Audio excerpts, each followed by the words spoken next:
4 Sí, botellas. vamos Vamos a abrir otra que no pasa nada. Venga, otra y ya marchamos. Venga, otra. voy a buscar otra. Venga, otra y marchamos, hombre.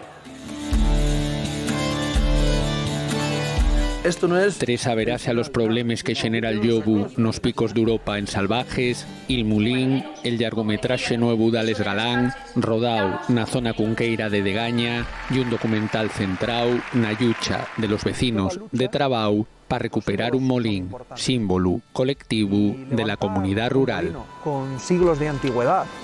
Es muy representativo, es muy simbólico y puede generar a la gente un impacto, un shock, que le haga despertar y decir, hostia, sí se pueden hacer cosas. Y, hostia, yo quiero también hacer cosas, pues tengo que buscar a esa gente que hace cosas y tengo que colaborar con ellos. En el año 53 vinimos para aquí. Fui la primera que vine para aquí, porque nos dieron la llave en el muelle, en el Musel, nos dieron la llave a las 3 de la tarde.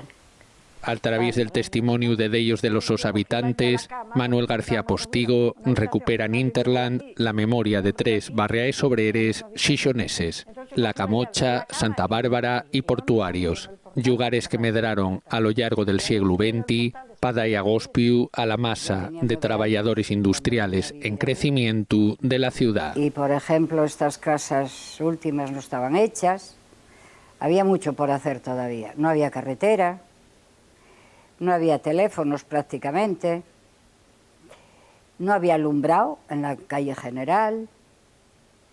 De aquella, nosotros se hacían los farias a mano. Porque los motes ponémoslos nosotros, no habrá que se llamara así.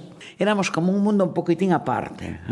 Alejandro Nafría dirige junto a Pablo Quiroga un averamiento documental a un de los referentes obreros del Xixón del siglo XX, Les Trabajadores de la Tabacalera, Cigarreres y un filme que se construye dende les alcordances de les protagonistas, herederes de una tradición matriarcal que duró hasta el Zarru en el año 2002 y del espacio en el que trabajaron. Entonces, hombre, con respeto, mandaban ellos.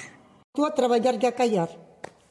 Que te lo digan un día, otro día, porque tenía que trabajar, llegaba para casa, era la señora, la criada, la dama, todo.